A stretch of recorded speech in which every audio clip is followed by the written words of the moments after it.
Ijazah Jokowi dan racun yang menggerogoti kehidupan bernegara.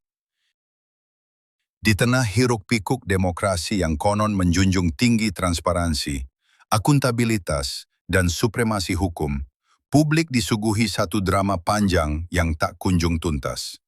Kasus keaslian ijazah Presiden Joko Widodo. Isu yang muncul sejak awal masa jabatannya itu terus menggelinding tanpa arah penyelesaian yang kerang benderang.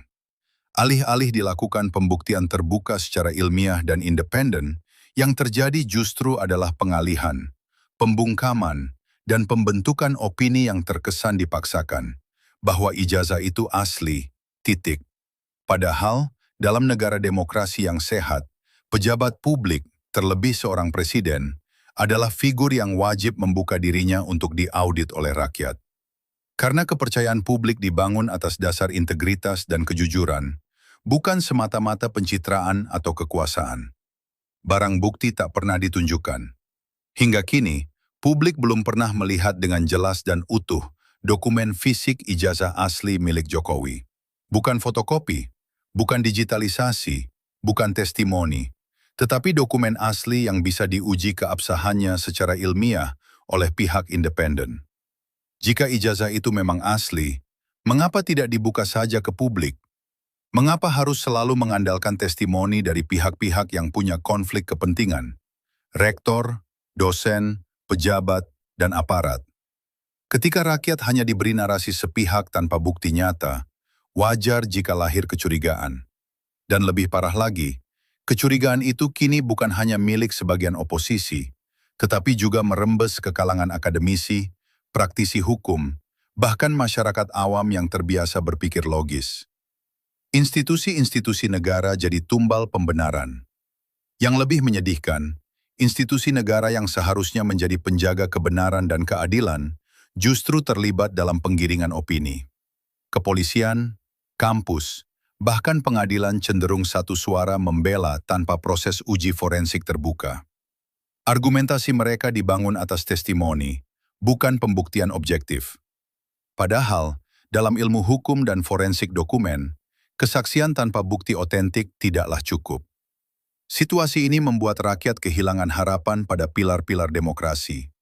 Bila semua lembaga ikut bersekongkol dalam menutupi kebenaran, kepada siapa lagi rakyat bisa berharap? Efek domino, matinya nilai pendidikan dan moral bangsa. Ketika seorang kepala negara diduga menggunakan ijazah palsu dan tidak berani membuka dokumen aslinya, dampak terbesarnya adalah pada dunia pendidikan.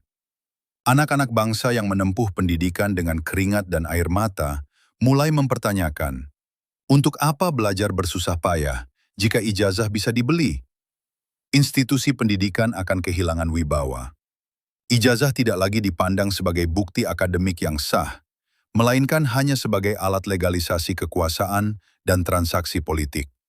Pintu terbuka lebar bagi mafia ijazah, sindikat pemalsuan, dan para elit yang ingin mengelabui hukum demi jabatan. Di sisi lain, masyarakat miskin akan semakin terpinggirkan.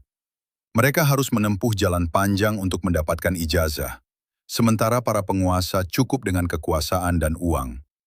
Keadilan sosial pun terkoyak, meritokrasi mati, moral publik hancur, negara tak ubahnya ladang tipu-tipu. Ijazah Jokowi, masalah pribadi yang menjadi krisis nasional. Kasus ini tidak lagi sekedar persoalan pribadi Jokowi. Ini telah menjadi krisis nasional karena menyangkut integritas lembaga negara, keadilan sosial, moralitas publik, dan arah masa depan bangsa. Diamnya Jokowi atas permintaan uji ijazah secara terbuka adalah pengkhianatan terhadap transparansi yang selama ini dielu-elukan. Dan keberpihakan institusi negara tanpa pembuktian yang jujur adalah racun yang perlahan membunuh kepercayaan rakyat pada negaranya sendiri. Kesimpulan, rakyat butuh kejujuran, bukan narasi. Negara yang sehat dibangun di atas kejujuran, bukan kesaksian kosong.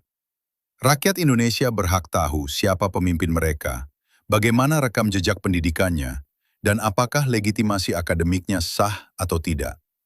Jika Jokowi merasa dirinya benar, maka cara terbaik untuk membersihkan nama bukanlah dengan menggiring opini, melainkan dengan membuka seluruh dokumen akademik aslinya ke publik dan mengizinkan pengujian terbuka oleh pakar independen.